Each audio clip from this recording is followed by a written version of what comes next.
Eu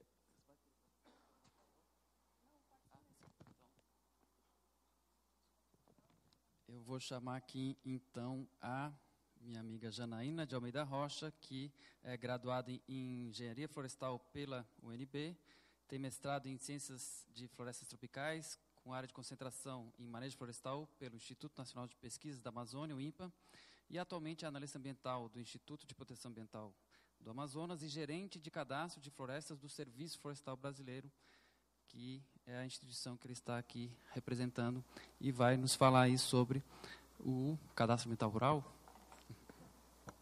Obrigada, gente.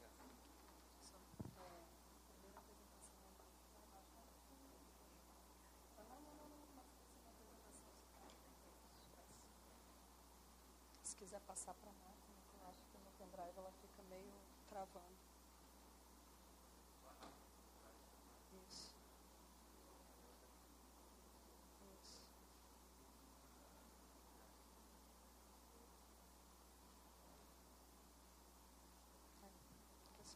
Passar do pendrive ela fica.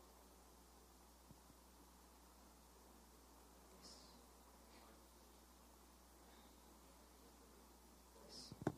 Bom dia a todos e todas. O meu nome é Janaína, como o Jorge me apresentou, e a gente vai estar conversando um pouco aqui hoje como foi esse processo, o que é o SICAR, né, a plataforma SICAR como um todo, qual o estágio de desenvolvimento que a gente está, a complexidade de recepção e troca de informações com a sociedade, com outros órgãos, como que a gente está se estruturando, e um pouco da tecnologia que a gente usa, né, sempre buscando utilizar software free ou open source quando possível, né? Vamos lá.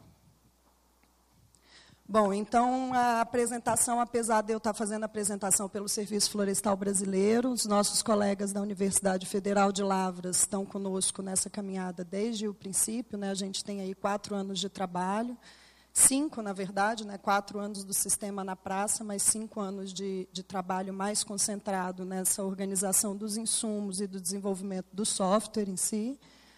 O Serviço Florestal ele atua em 4 grandes áreas, né, com diversas atividades correlacionadas, mas principalmente pesquisas e informações florestais, concessões florestais de áreas de florestas públicas, né, numa parceria público-privada, fomento e inclusão florestal, onde a gente tem a parte de apoio às comunidades tradicionais e toda a parte de capacitação e educação corporativa e para a sociedade também, no aspecto de florestas, e a área de cadastro de florestas, em que a gente trabalha tanto com cadastro ambiental rural, nas áreas privadas, né, destinadas ao uso privado, quanto nas áreas também de florestas públicas, atualizando essas informações num único ambiente anualmente.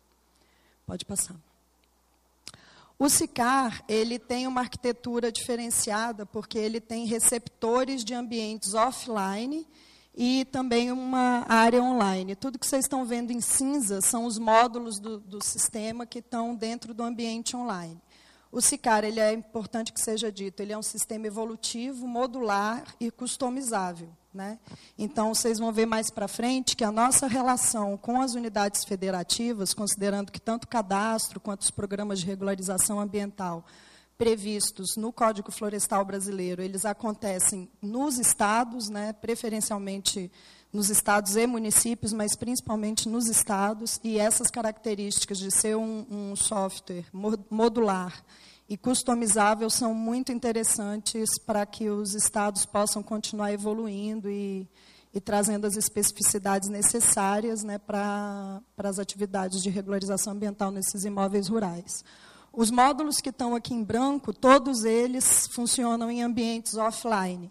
Isso possibilita que o técnico, tanto da assistência técnica ou quanto dos próprios órgãos ambientais, quando da coleta de informações, possa estar o mais próximo possível do imóvel, do campo e do produtor, né, fazendo essa coleta de dados de maneira offline, trazendo pontos de controle mais coerentes, né, para as declarações serem feitas, do que simplesmente remotamente. Pode passar. Então, o sistema ele funciona com módulo de cadastro, em que se gera, mais ou menos como na Receita Federal, enviando esse arquivo gerado na máquina de forma offline, a base, e gera aí um recibo de inscrição. Pode passar. A partir do momento que ele entra no ambiente online, existe a aplicação de filtros automáticos, né? Então, tem uma inteligência dentro do sistema com insumos pré-processados, né?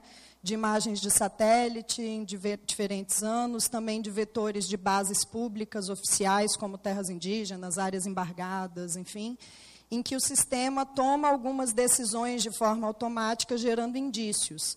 Essas mensagens, elas tanto vão para o produtor automaticamente, por uma central de comunicação, no momento que ele passa nos filtros, e os filtros detectam, por exemplo, que ele está sobreposto a uma terra indígena. Ele instantaneamente recebe uma mensagem na central, já dizendo a área que ele está sobreposto, com uma detecção de alerta, com um mapa dizendo aonde ele está sobreposto, né? E facilitando a vida dele aí para, no caso de uma retificação, né? E gera também para o público, né, para o acesso público, tanto para instituições financeiras, enfim, um alerta num demonstrativo, que é público, não tem os dados privados, mas com o número do recibo você consegue ver o demonstrativo da situação do imóvel rural. E, no caso dele passar pelos filtros automáticos e alguma restrição ser identificada, isso é também anotado naquele demonstrativo e fica para acesso público. A partir desse momento, né, o imóvel está disponível para análise pelos órgãos estaduais. A partir da análise é gerado um parecer técnico também automatizado, e aí é possível que o produtor, por meio da central do proprietário possuidor, também faça essa retificação, tudo de forma online. E, né, dentro da central de comunicação, eles trocam notificação, mensagens, documentação, enfim. Dentro da central de comunicação, a gente tem também o que a gente chama de bases de referência, tanto em raster quanto em vetor. Tudo isso que eu estou falando das bases dos filtros automáticos, o que tem de classificação de imagens na memória do sistema, tudo que o sistema está vendo, o produtor também pode ver por dentro da central, para melhorar a qualidade aí do seu cadastro. Pode passar. Essa é a tela do cadastro, ele tem esses passos aí pré-estabelecidos para a interação do ambiente offline com online. Pode passar. O banco está estruturado em 3 grandes tipos de imóveis, né? Então, cada polígono que está lá dentro, ele entrou por uma dessas portas, porque para o Código Florestal tem comportamentos e regras diferentes. Então, a chave primária do banco está dentro desses 3 grandes tipos de imóveis, que são imóveis rurais ou territórios tradicionais de povos e comunidades tradicionais, e os imóveis dos assentamentos da reforma agrária. Pode passar. Então, aí você pode ir passando, é só para ver o acúmulo de dados, né, tudo isso de forma declaratória, é um geodatabase, pode ir passando, vinculado às informações pessoais e de uso do imóvel, né, aí vem todas as feições ambientais vinculadas ao perímetro desse imóvel. Uma vez que é feito o cadastro, ele passa pelos filtros automáticos, considerando a sobreposição com outros imóveis rurais, terras indígenas, unidades de conservação e áreas embargadas. A gente está, nesse momento, estruturando o requisito para começar a fazer cruzamentos também de interpretação em relação à cobertura do solo declarada e o que o produtor declarou, né? Por exemplo, ele declarou que tem reserva legal, mas não declarou a cobertura do solo como remanescente de vegetação. Então, começar a fazer esses filtros para que essa parte também do cadastro seja melhorada. Pode passar. Essa é a carinha da central do proprietário possuidor. Ele acessa, a partir do momento que ele tem o número do recibo, ele consegue se cadastrar e acessar online por meio de CPF e senha, fazer o acompanhamento just in time da gestão do cadastro ambiental rural do imóvel dele. Pode passar. Aí, se o CPF tiver mais de um imóvel no mesmo CPF, todos os imóveis vão aparecer, né? A central, a chave da central é o CPF de acesso ou o CNPJ de acesso, e não somente o número de recibo. Então, todos os imóveis que têm um CPF que tenha 10 imóveis, os 10 vão aparecer para ele selecionar qual deles que ele vai interagir. Pode passar. Essa é a carinha dele. Aí, no caso desse, por exemplo, passou pelo filtro e ele já está com uma situação pendente. Aí ali vem o detalhamento, né, do que é esse alerta de pendência dele, e ele consegue atender por meio de documentação justificativa ou retificação. Ali em cima a gente tem as bases de referência. No caso de uma retificação, ele tem insumos para facilitar essa atividade. Pode passar. Então, o SICAR ele tem um acervo de dados, o Parazão, aí, em homenagem ao seu Vicente. O SICAR ele tem um acervo de dados, né, acumulado, como o Murilo falou, de algumas passagens de imagens de satélite, do satélite RapidEye, né, até 2014. Em 2015, a gente trabalhou com a Landsat 8, e de 2016 até o momento, a gente está trabalhando com mosaicos da missão Sentinel-2A. Ele faz algumas verificações de detecções automáticas, né, de diferenças. Tudo isso é processado, salvo, todas as classificações de todas as imagens. Né, a gente ainda está nessa estrutura, mas a gente já vem estudando, principalmente para o módulo de cotas de reserva ambiental, que vai exigir um detalhamento maior, né, e é mais pontual em relação ao país todo. Atividades de serviço, realmente, de detecção das informações, e não mais o armazenamento e processamento desse volume enorme de imagens. O módulo ele é configurável, né, o módulo de análise, o SICAR inteiro ele é configurável, então os estados conseguem dizer quais são as regiões de análise, temas complementares que eles vão utilizar, configurar de acordo com a força de trabalho que cada estado tem. Pode passar. Bom, então, aí, como eu falei dos insumos das imagens, pode passar. As detecções, né, então, de 2011 para 2008, né, essas imagens são classificadas com uma outra metodologia que é para outra conversa, pode passar. O mapeamento do cadastro também é utilizado, os próprios cadastros, né, a malha de dados dos cadastros em relação a sobreposições, enfim, informação de cobertura do solo, pode passar. Pode passar. Pode passar. E aí a sobreposição desses insumos, né, geram indicativos dentro do módulo de análise para facilitar a tomada de decisão dos técnicos e dos analistas que estão nos estados com essa responsabilidade de validação desses cadastros. Pode passar. Além disso, todos os outros arquivos vetoriais que são da base federal, né, que o SICAR consome por serviço, pode passar. Bem como os temas complementares que muitos estados têm, tais como zoneamento econômico ecológico, né, algumas bases. Hoje a gente está estruturando um acordo com a Agência Nacional de Águas, inclusive, para utilização das bases de outorga, vazão, né, para ir aprimorando e trazendo no mesmo dashboard o máximo de informações possíveis para a tomada de decisão desses analistas de forma mais automática, né, do que escrever um parecer, utilizar o ArcGIS, enfim. Pode passar. Pode passar. Então, a configurabilidade do sistema permite a indicação de quais são os tipos de documento, para vistoria, vinculação dos gerentes operacionais, as camadas de temas complementares, como eu coloquei, configura quais são os campos de um ofício, de um parecer técnico, enfim. Vincula parceiros técnicos também de outras instituições e gerencia as regiões de análise dentro dos estados. Pode passar. Pode passar. Então, as automatizações a gente vai passar rápido, mas o sistema pode... Mais um, ele verifica aí a duplicidade de CPF dentro do próprio banco de dados do sistema. Pode passar. Faz a verificação da área declarada por número mesmo, né, de forma tabular, com a área vetorizada, pode passar. Faz a verificação de sobreposições com todas essas bases, com alguns limites de tolerância em relação ao tamanho do imóvel e o percentual de cobertura dele que está com problema de sobreposição, pode passar. Utiliza o conceito, faz a verificação de conceito do imóvel rural do Estatuto da Terra em relação a imóveis contíguos sobre o mesmo domínio, pode passar. Ele faz a verificação também de cobertura do solo a partir dos insumos que estão na memória do sistema. Pode passar? Faz a verificação, pode passar mais um? Pode passar mais um? Isso. Faz a verificação das áreas de preservação permanente também, pode passar mais um? Inclusive da sobreposição dessas APPs com reservas legais e necessidade de recomposição, enfim, pode passar. Pode passar mais um. E faz todo o cálculo, né, em cima da área de reserva legal que foi declarada ou que não foi declarada e deveria ter sido. Pode passar. Esse é um layout de um parecer técnico, um modelinho de parecer técnico, pode passar. Outro, pode passar. eles não são absolutamente iguais entre si, porque eles são configurados para cada estado, configura quais os campos que vão aparecer no seu parecer técnico. Pode passar. O programa de regularização ambiental está abrindo agora um novo mundo dessa massa de dados. Então, a gente teve uma primeira leva, que foi o cadastramento dos imóveis.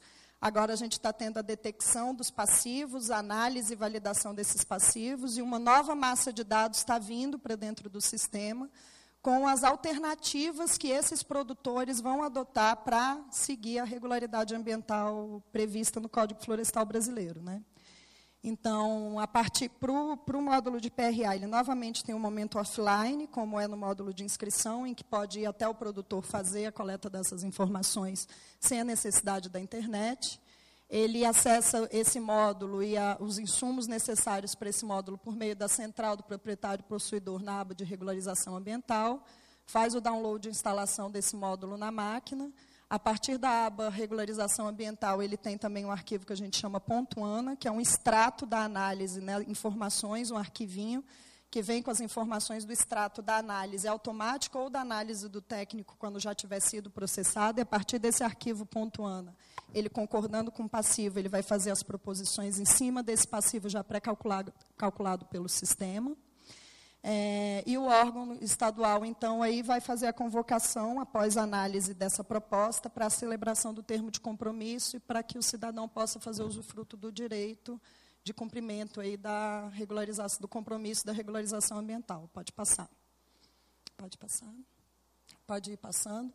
Esse é o layout do módulo offline, então ele tem aquele mesmo sistema de baixar imagens enquanto está com a conexão com a internet, preparar o módulo, né, na máquina para que consiga fazer a declaração sem a necessidade da internet. Pode passar. Aí ele importa esse arquivo .ana, que traz o extrato da análise do passivo. Pode passar.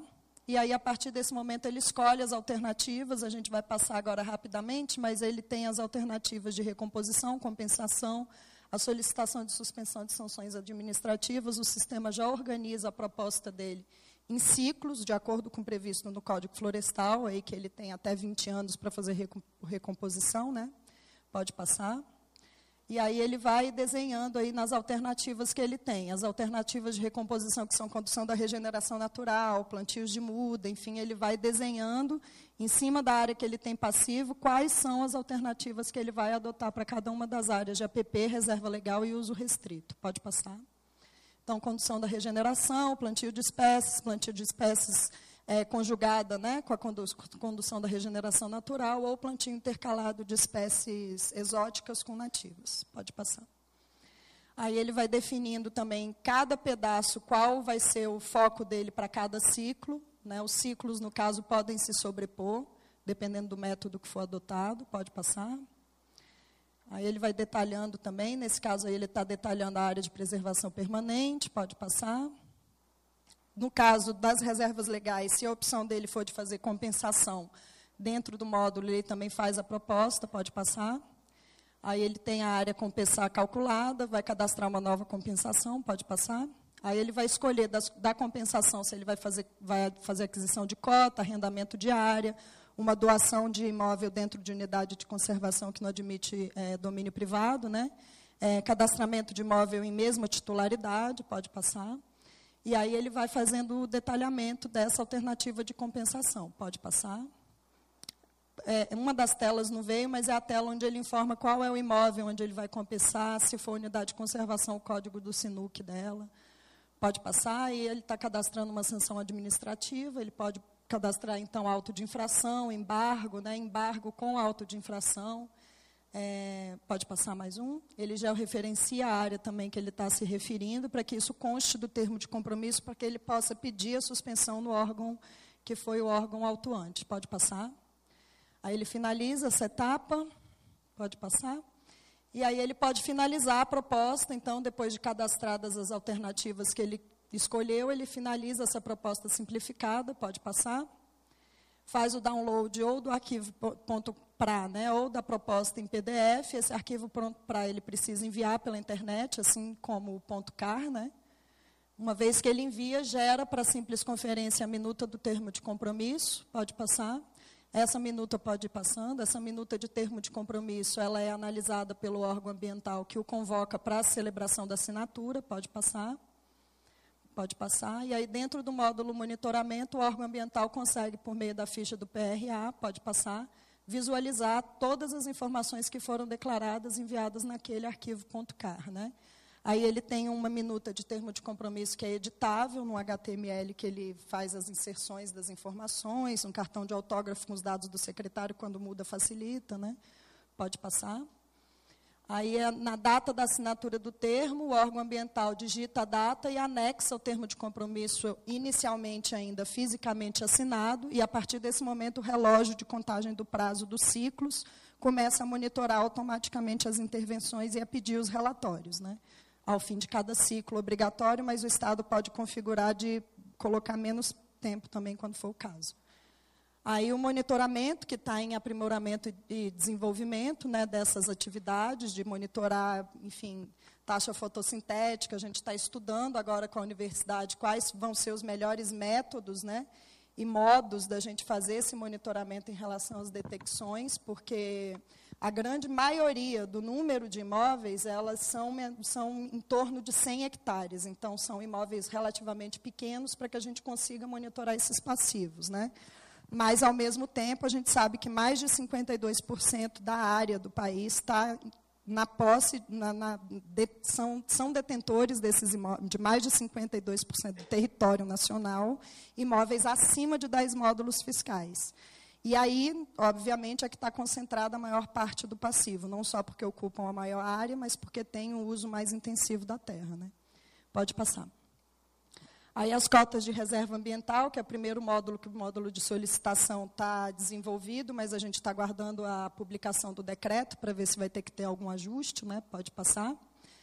Esse é o fluxo simplificado. Mais uma vez, o SICAR respeita os estados que tenham adotado sistemas ou soluções próprias, né? Então, desde o princípio do fluxo, a gente já está pensando que haverá uma fase aí que talvez ocorra dentro do módulo do Estado, mas que lá na frente, para o banco de cotas aprovado para disponibilizar para a instituição financeira, ele necessariamente vai ter que integrar o SICAR. Pode passar. Então, esse é o fluxo da análise dessa solicitação de cotas, né? Quais as validações que são feitas pelo analista ambiental com apoio nos subsídios do sistema. Pode passar. Pode passar mais uma vez. Aí, é tudo também, o proprietário solicita tudo interagindo por meio da mesma central do proprietário possuidor, né? Ele tem ali do lado as abas, né? Que, no caso da cota, quando ele tem disponibilidade de excedente, ele vai ter ali a cota de reserva ambiental, a abinha, né, quando ele tem excedente de vegetação em relação ao cumprimento da reserva legal, e aí habilita para ele as opções. Pode ir passando. Aí é um texto explicativo, pode passar. Ela vai funcionar, então, aí nesses 5 passos, né, pode passar. A partir da solicitação dos documentos, pode passar. Dessa vez, é necessário que sejam anexados arquivos digitalizados, pode passar, por conta das exigências das instituições financeiras, pode passar. Aí ele vai selecionando todos os documentos do imóvel, pode passar. E vai vetorizar as matrículas e posses dentro desse imóvel também, pode passar. Quando o imóvel é formado por mais de uma matrícula, né, ou posse, pode passar. Aí o próprio sistema exibe as camadas de informação do CAR, né, de APP, reserva legal, enfim, pode passar. Aí, em cima disso, ele vai fazendo, né, a seleção, pode passar mais um, ele vai fazendo a seleção dos regimes de proteção para cada um dos blocos de cota que ele vai emitir, pode passar no excedente dele. Então, ali estão as áreas, né, com os blocos de cota que ele desenhou para emitir, pode passar. Lembrando que cada cota corresponde a 1 hectare, né, pode passar. Esses são os atributos previstos no Código Florestal. Então, o mais famoso deles é a compensação de reserva legal, mas o Código Florestal, lá no artigo 44, também traz que as cotas se prestam a remuneração por sequestro de carbono, conservação de beleza cênica natural, conservação da biodiversidade, conservação de água, regulação do clima, valorização cultural e do conhecimento tradicional e conservação e melhoramento do solo. Pode passar. Aí foi a proposta dele final, né? Então, em azul, aí, ele quer cotas para compensação de reserva legal, e em vermelho, ele quer cotas só com atributos ambientais, que são aqueles outros. Pode passar. Pode passar. Então, como que o módulo está funcionando hoje? Pode passar. A gente esquadrejou, né, todas as áreas com potencial com remanescente excedente, né, de vegetação nativa. A gente esquadreja aí em quadradinhos de 1 hectare. Vamos lá, para simplificar o entendimento. Vai passando. Então, como os quadradinhos nem sempre são perfeitos, né, na natureza, os remanescentes de vegetação aí tem várias curvas, ele vai botar os quadradinhos e vai calcular quantos hectares tem cada um desses quadradinhos, e o próprio sistema, por um algoritmo de vizinhança, vai gerando as cotas que devem ser de 1 hectare. Né? Então, a gente tem aí no meio as cotas de 1 a 8, pode passar, e aí o sistema vai juntando os outros pedaços para formar outras cotas. Né? Pode passar. Como que vai funcionar esse monitoramento? Né? Então, aí a gente tem uma simulação entre 2017 e 2018, por exemplo. Né? Aí se coloca a grade, ele tem excedente. Todos os quadradinhos aí foram creditados como passíveis de emissão de cota. Pode passar. Aí foi detectado um desmatamento que atingiu 2 cotas. 100% do hectare? Não foi 100% do hectare, mas foi um pedaço significativo. Ambas cotas serão automaticamente canceladas e aí dispara um processo, né, para ser resolvido entre quem adquiriu e quem emitiu. Em 2014, a realidade do SICAR, né, de implantação era essa, os estados em verde utilizavam o SICAR federal, os estados em amarelo tinham sistemas próprios, e em vermelho eram sistemas próprios que ainda não estavam integrados, em 2014, a plataforma SICAR. Em 2018, a gente tem uma realidade de estados em verde que utilizam o SICAR federal ou SICAR customizado, e em amarelo os estados que têm sistema próprio. Hoje, 100% do país está integrado à plataforma SICAR. Pode passar. Aí a gente tem essa realidade, né, em azul aí os estados que têm SICAR mais customizado, em verde os estados que têm o SICAR federal, em laranjinha os estados que têm sistema próprio, e agora estão começando a surgir os sistemas híbridos. Né? Então, tem estado que tem sistema de inscrição próprio, mas está adotando o nosso módulo de análise, ou adotando o nosso módulo de inscrição PCT, ou vai adotar nosso módulo de PRA, né, no SICAR federal, e customizá-lo, ou utilizar a solução federal como está. Pode passar. Então, a gente tem aí em gigabytes no total, né, considerando o Banco Federal, com todas as integrações, os bancos dos estados aí que têm infraestrutura própria, a gente tem em torno de aí 9.000 gigabytes de dados, né, isso daí dado mesmo, pode passar. Aí, em total de perímetros, a gente tem essa soma, né, até o fim de agosto, aí, de 4.600.000 imóveis, perímetros, tá? Pode passar. Saiu um extrato, passa mais um, por favor. Aí, eles trocou de ordem, na verdade, ali. Esse extrato, né, que é o extrato do nosso boletim mensal, que é uma das estratégias nossas de disponibilização da informação ao público. Ele soma lá um pouco mais de 5.200.000 imóveis, porque ele está contando não somente o perímetro dos assentamentos, por exemplo, ele conta também da relação de beneficiários, quantos estão lá dentro, nos territórios de povos e comunidades tradicionais, contabiliza também as famílias, como está descrito ali embaixo. Pode passar? Essa é uma outra estratégia, que é um boletim mais detalhado, que a gente faz de forma anual, as edições especiais, trazendo mais esmiuçado informações em relação à base de dados do que está declarado no CAR. Esse daí é de maio de 2018, a última edição. Pode passar. Esse é um ambiente interativo, né, que a gente construiu, o próprio Serviço Florestal construiu dentro da nossa página, para que todos esses dados vetoriais nossos estivessem ali disponíveis para visualização no mesmo dashboard. Né? Pode passar. Além disso, a gente pode passar mais um, a gente gera relatórios que a gente sempre é questionado, quantas nascentes, qual remanescente de vegetação declarado, área de APP, enfim, área de reserva legal. A gente gera extratos e relatórios especiais por bacias, por estados, né? Ou para o país inteiro, pode passar. E a consulta pública, que é a maior interface de contato com o controle social que o SICAR tem, é o ambiente da consulta pública. A gente está com ele no ar há 1 ano e 4 meses, ele já trafegou 39 terabytes de dados. Pode passar. E essa é a plataforma, é uma grata surpresa, essa parceria com o Banco Central, porque como para o crédito rural, seguro agrícola, todas as operações de crédito, o CAR, a partir do fim do prazo, ele é exigido como obrigatório, e hoje vários bancos já o exigem, a gente já está integrado com o Banco Central por meio do SICOR, que é o Sistema de Crédito Rural e Seguro Agrícola do país. E nessa integração, a gente ficou pensando, a gente vai ter que, mais uma vez, interpretar o banco de dados, fazer as reuniões, enfim. Mas a gente teve uma grata surpresa que o Banco Central, o pessoal da TI deles, que fica em Pernambuco, inclusive por isso o nome da solução é Olinda, porque o escritório deles fica em Olinda, né? Desenvolveu, por meios próprios, uma plataforma com uma interface para usuários como eu, que não sou programadora, super interessante para estruturação e trânsito de dados entre sistemas, né, que, inclusive, faz as validações necessárias para um lado e para o outro. E aí, hoje, a gente utiliza a solução do Olinda para o trânsito de dados, e a gente está com uma média de consultas de 11 mil consultas por dia, do sistema de crédito rural ao SICAR para verificação se aquele CPF que está pedindo crédito lá está inscrito no CAR, se aquele CAR pertence àquele CPF, se aquele CAR está no município que está solicitando crédito e capturando o centroide do imóvel para prosseguimento da operação de crédito. Esse é o primeiro nível, né? A intenção é que a gente consiga evoluir até o compliance ambiental para acesso ao crédito rural. Pode passar?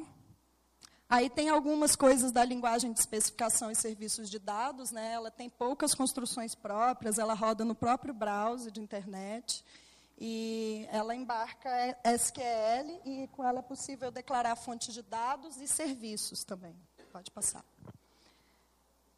O ambiente de desenvolvimento dela tem algumas funcionalidades bem simples também, né? Questão de verificação ortográfica, recurso de autocompletar, validação fica em segundo plano, né, marcadores de erros, pode passar. Aí o dashboard dela, né, a carinha dela, a interface dela para a gente é essa, pode passar. Pode passar. Ela estrutura o serviço do intercâmbio de dados, né, ela mostra aí o que está sendo consultado, o que está acontecendo numa outra tela, pode passar. Quando há algum erro, ela destaca em vermelho o trecho do que possivelmente está sendo consultado errado. Ela é independente do ambiente de desenvolvimento, suporta grande volume de dados, né, e armazena o cache em memória secundária. Pode passar. Utiliza a tecnologia de Open Data, né? A documentação e o cliente também para o usuário final fica nas especificações SWODR. Ela também tem documentação e cliente voltado para desenvolvedores, então ela é open, realmente, ela também aceita contribuições. E ela tem uma geração automática, né, de clientes em diversas linguagens e plataformas para interface. Ela faz essas conversões também. Pode passar. Aí algumas dos testes que a gente fez aí para fazer a integração. A gente está estruturando, inclusive, a nossa integração com o Sinaflor, que hoje é feita de views do banco mesmo, né? A gente tem 9 views para integração com o Sinaflor no IBAMA. E aí a gente já está estruturando dentro do Olinda esses serviços, porque vai ficar muito mais ágil, muito mais fácil. E ele tem o grande, que a gente também o pessoal brinca que a gente parece uma startup, mas a gente é uma repartição, né? Então, assim, a gente tem essa coisa da documentação que é necessária, que a gente precisa registrar, porque depois vem outro gestor que não está com tudo na cabeça como a gente estava, né? E o Olinda é muito interessante porque ele armazena, né, tudo isso. Pode passar. Aí os parâmetros, né, que foram colocados e o resultado da consulta ali também você consegue visualizar separadamente. Pode passar. O Olinda ele foi doado mesmo pelo Banco Central, a gente está utilizando ele no SICAR e o Banco Central não tem nenhuma restrição em relação a gente também ceder dados do SICAR para outras instituições, né, para órgãos e instituições federais, exceto as de controle, né, é necessário a CT para acesso desses dados. E, no caso dos estados, também eles têm acesso equivalente com a CT, e eles também podem usar a plataforma Olinda para disponibilizar os dados do próprio estado, né, quando eles têm os dados em infraestrutura própria. Pode passar. E essas são um pouco das tecnologias que a gente utiliza, pode passar. Para desenvolvimento, né, a gente utiliza essas ferramentas, né, para codificar. Pode passar. Todos os desenvolvedores operam, né, em Linux como sistema operacional, com esses 3 Linux aí. Pode passar também.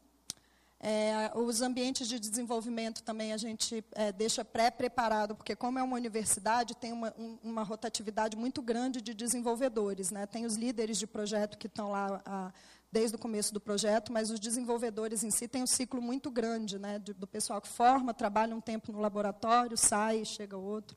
Então, a gente tem também algumas soluções para preparar esses ambientes. Pode passar. A linguagem de programação que a gente utiliza é essa, né? Para a parte GEL e dos cálculos é principalmente o Python mesmo. Pode passar. Os frameworks também, que a gente utiliza aí no desenvolvimento, tanto na lógica quanto nos servidores. Pode passar.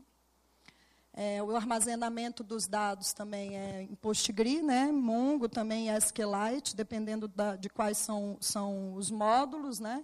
Se é offline, porque ele tem um banquinho lá dentro dele mesmo, os sistemas de relatórios que têm uma interatividade com o usuário, e o próprio banco de dados, que é PostgreSQL. Pode passar. Aí o sistema operacional que hospeda na infra, isso já, né, a gente trabalha com servidores próprios, a gente não tem os dados na nuvem ainda. Agora a gente está com uma iniciativa da CalcCar, que a gente batizou de Madre Teresa de CalcCar, que está clusterizando os dados para a gente ganhar performance nos cálculos, porque com o número de usuários subindo e o volume de dados é muito grande, temas complementares muito detalhados, com milhões de pontos, né? Está ficando realmente pesado, a gente está perdendo em performance. E aí a gente agora está trabalhando na CalcCar para centralizar os cálculos nesse módulo acessório, que vai ter várias máquinas lá, vários nodes configurados, para que a gente consiga chamar essas máquinas à medida que os cálculos vão ficando complexos ou pesados, para a gente tentar ganhar em performance. Infraestrutura também, a gente tem um chat dentro de todo o ambiente, tanto dentro do Git, quanto dentro da própria plataforma do SICAR, no módulo de análise, né? A gente tem chats que são memorizados também no sistema entre os analistas dos órgãos, entre as nossas equipes de homologação aqui no Serviço Florestal e entre a equipe de desenvolvedores na UFLA também. Para monitoramentos de erros, a gente também utiliza, né, algumas soluções. Pode passar. E aí as nossas bibliotecas, né, que são todas também open source, pode passar. E aí também para apoio à gestão, a gente também segue esse caminho, a gente utiliza o Mantis, por exemplo, para ficar rastreando erros, os estados têm os próprios projetos, eles colocam lá os erros com print da tela, descrevem o que é no link, o horário, fica lá registrado, a gente verifica que realmente foi um erro, não foi um problema de operador, a gente atribui isso à universidade, que faz a correção e fica tudo registrado ali, tanto no momento da geração e pagamento das ordens de serviço na nossa interação com a universidade, quanto no momento de uma auditoria, por exemplo, que a gente passou esse ano, da Controladoria Geral da União, a gente tem tudo detalhado lá, com o IP da máquina que fez o registro do erro, quando que foi corrigido, né? A gente está utilizando também essa solução, a versão free do Pipefy, para organizar a nossa equipe, aí, em homenagem ao Bernardo, coordenador da equipe, aí, organizar as tarefas, que não são poucas, né, para a gente monitorar o que a gente está fazendo. A gente tem um grupo de WhatsApp com todos os estados, que tem quase 300 técnicos distribuídos nas 27 unidades da federação, que interagem diariamente, 24 horas por dia quase. Aí utiliza também as versões free para as chaves de decisões do Xmind, os fluxos a gente faz no Visage também, versão free, pode passar. E aí agora a gente está organizando o nosso repositório para começar a disponibilizar os códigos para a comunidade também, né? Pode passar. Aí a gente tem alguns projetos já carregados, em que a gente está colocando tanto os deploys quanto as versões, com os relatos, com a documentação de requisição, com os changelogs, tudo organizado dentro das pastas por projeto, por módulo, para que a gente consiga disponibilizar e ter uma interação mais organizada. Pode passar. E esse é o repositório que já está disponível, do LEMAF, lá da UFLA, à medida que eles também vão desenvolvendo plugins ou, enfim, fazendo rotinas de suporte, de melhoria, eles também vão disponibilizando, e esse daí já está público. Pode passar. E a gente não pode deixar de registrar, né, que nós somos uma equipe de cerca de 200 pessoas, se contar com as pessoas lá na universidade, umas 250 pessoas, distribuídas nos 850 milhões de quilômetros quadrados aí, né, que se reúne pelo menos 2 vezes por ano. A gente se reúne com todas as unidades federativas, né, e a gente, esse ano, teve a alegria, aí, no dia 5 de junho, de escutar essa frase do Dr. Gustavo Chianca, da FAO, que é uma pessoa bem ligada assim, a essa parte de informação para gestão ambiental, já trabalhou em diversos países do mundo, e ele fez um elogio muito forte a essa plataforma e um estímulo muito forte a gente abrir para a contribuição da comunidade de software livre, inclusive para que essa experiência possa ser aplicada também em outros países do mundo. Hoje a gente está com um acordo de cooperação, implementando uma solução que é baseada no CAR em Honduras, no Paraguai, e agora o próximo passo é a Colômbia, por conta da região da Amazônia, ali num acordo deles de paz com as Farc, né? Eles têm uma demanda de mapeamento da cobertura do solo e da delimitação declaratória dos imóveis. E é possível que eles utilizem a solução aí do governo brasileiro em uma cooperação. Obrigada.